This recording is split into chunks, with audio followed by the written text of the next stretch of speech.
international schools, the Secretariat and Executive Board of VIBGYOR, and all of us present here today are indeed honoured to have amidst us our keynote speaker, Mr. Rohit Bansal.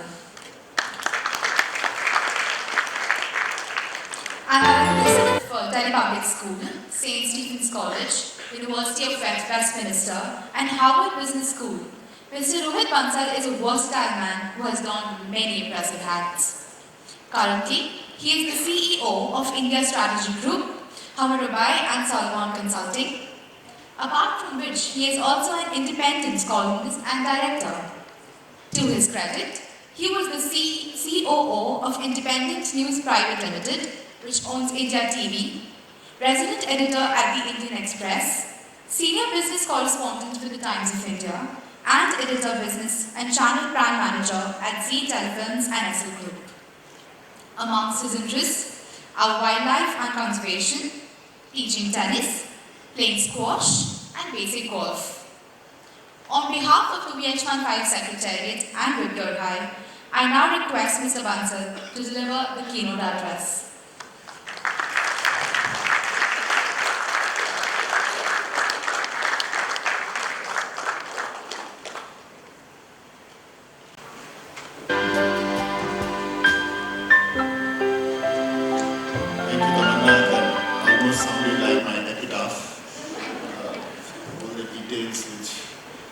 Forgotten, being reminded, but I'm very glad to be here, and I also want to say that I'm here primarily because of Priyanka Chaturvedi, so all the risks have to be hers, and if you have to blame somebody, you know who to go to. Thank you very much, Priyanka, for setting this up, and to Principal Shim. I must say that when I saw the pictures of VIBGYOR 1, I thought this might have happened 5 weeks back, not 5 years back, because Principal Shim looks exactly the same after 5 years. So, thank you very much. I feel very welcomed and also a little daunted by the task, because my own claim to fame to the United Nations is almost non-existent, except that as a business editor of Z several years back when Priyanka's political adversaries, the BJP, were in power. Prime Minister Vajpayee took me to United Nations when he delivered the annual thing which all Prime Ministers do in September.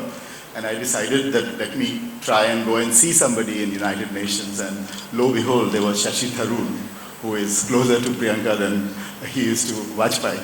So he was the Under Secretary General and a senior of mine in St. Stephen's, so he was very kind to see me. And that's when I was on the 36th floor and trying to figure out, and there was the United Nations the Peace Prize that United Nations had got. So it was hanging on Shashi's backdrop, and it was rather interesting to sit and talk. And lo and behold, when he dropped me to the lift, who was standing there, someone, the principal quoted Kofi Annan. So I got my 2 seconds of fame with Kofi Annan as well. There was no time and age for selfies at that time. So if you ask me for proof, I have none. But you have to take my word for it, and I think that's the wafer-thin logic of probably inviting me here. You know far more about the United Nations system, except to tell you my own little bit that I think India made a huge mistake in fielding a Secretary General candidate a few years back. It was without any homework. It was without the congruence of the United States of America, which, you know, hosts the United Nations. So we had a very, ill-conceived bid, and lo and behold, Shashi Tharoor, my senior from college, lost with a very convincing margin, and Ban Ki-moon is here. It's good that MUN and MON actually kind of rhyme, so it's okay. Defeat is part of the learning, and I think India will now make a bid at some point of time for a more planned assault at the top job. But Ban Ki-moon is a friend of India. He has, all the good things to say about us, and generally, I think he has proved to be a great choice for India. Now, why are you doing this is something that strikes me as a great training for your future.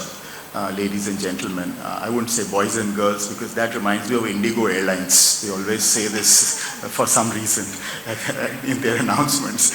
So, ladies and gentlemen, I think the critical issues which you will absorb here would be far more apparent to you than they could be to me, because I've just been talking about this and thinking about it for a few hours and days, and you have planned and prepared this, I was assured, for almost a year. So you would know far more than I could.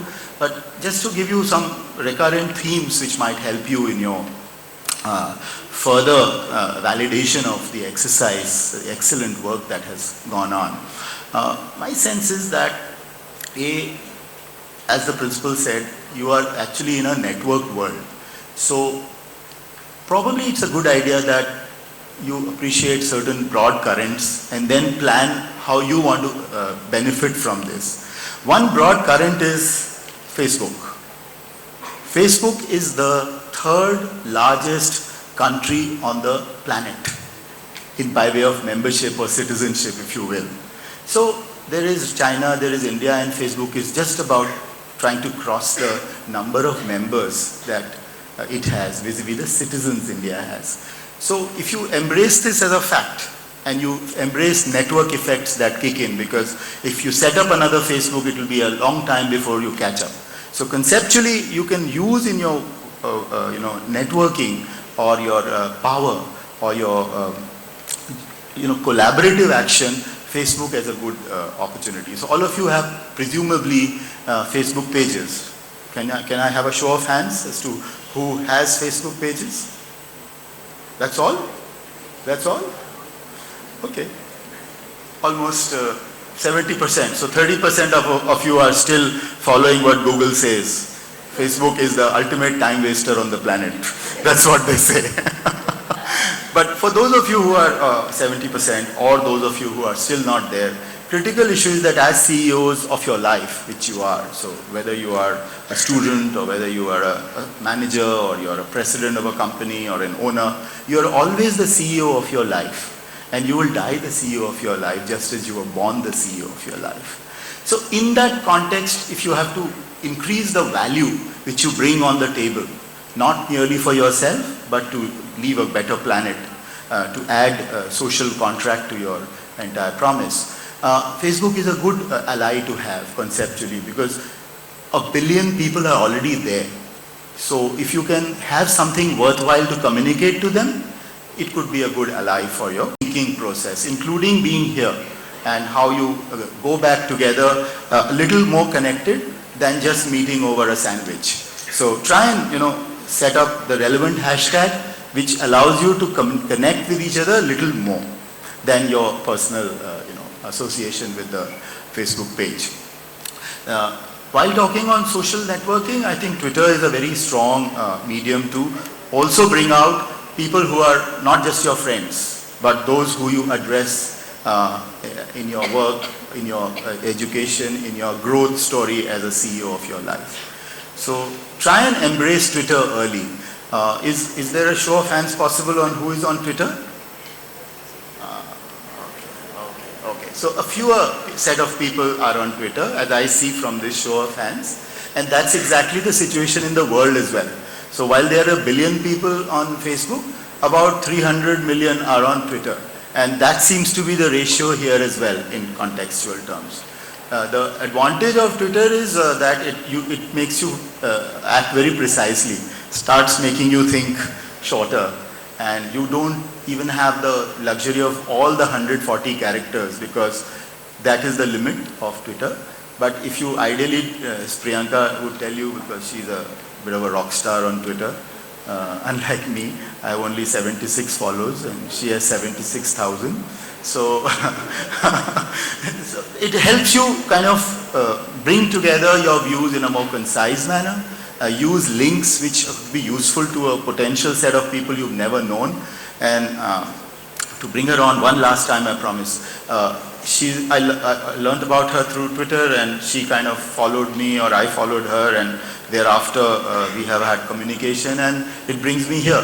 So it could be a very rudimentary example of how networking happens across social media platforms among like-minded people. So right now you are in a school, you think you'll always be together for the rest of your life. But 5 years, 10 years later, you'll notice that some people have fallen off. They've gone busy, they've gone somewhere and all. But social media will allow you to keep together around what is some sort of concluding theme on the usage of this, that go beyond yourself. So it's not necessarily about becoming rich or growing a big company or to simply make plenty of money for shareholders. That nobody is interested in. I think what's really important is the societal value people think you brought on the table. So think of societal value as a very important goal to use social networking and your own collective creativity. So in case, just as an example, you think that some problem larger than your own needs to be fixed. What could be that problem? I'll just open it up for a minute. What is it that you would want to do? Maybe Shreya, you want to say something? What would be a big problem, big enough problem that you think you want to solve in the world? Anything that comes to your mind would be probably the honest answer. So there's no right or wrong answer, but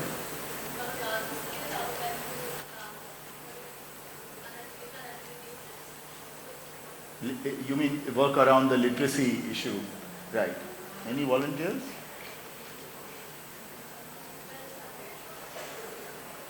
Yeah. Hunger. Right. So I'll just go with these two examples that they've been said about bringing down the literacy gap that we have in India or in the world potentially, and the hunger gap. They more or less are a lifetime agenda.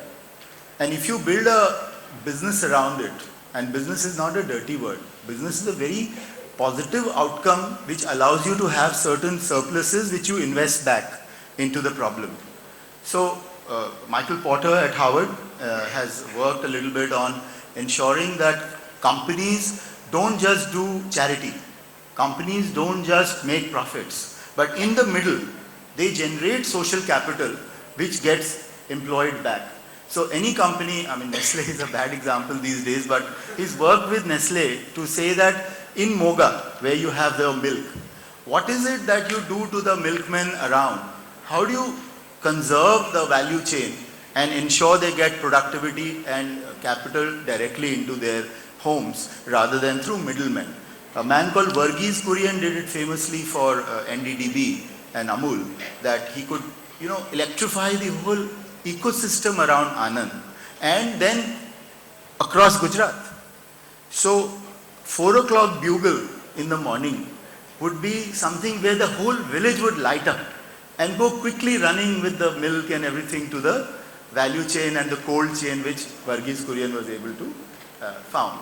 So today we have the power of connectivity in a manner that is much beyond Kurian's time, perhaps even beyond what Michael Porter can think, because some of us are a little old. We don't necessarily embrace these technologies very well.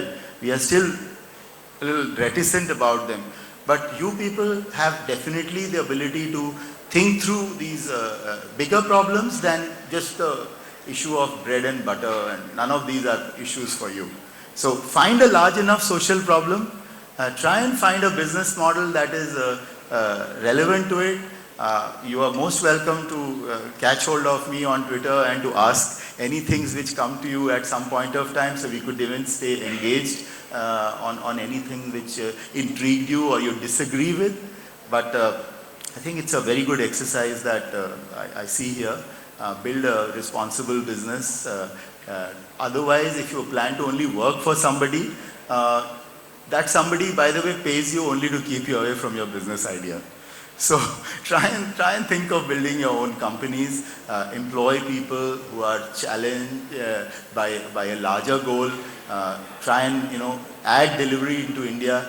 India is going to face a very interesting situation where that's my 2 pennies worth of promotion for Reliance. We are going to do a Reliance Jio. How many of you have heard of Jio? Jio? Okay, very few. We plan to connect about 1 billion people together in the next 6 to 8 months. It will be the fastest highway of on the internet mobility platforms, and You will be able to, do WhatsApp at 40 times the speed. You will be able to get, PDF files. You'll be able to video chat at a fraction of the cost that you might incur today, or your parents incur today on your phones. And it's not just fun and games. It's a lot of positive stuff you can do to link people in the area of literacy, in the area of rural transformation, in the area of banking. So many people in your homes who would be working at the Sahay level, they don't necessarily have bank accounts.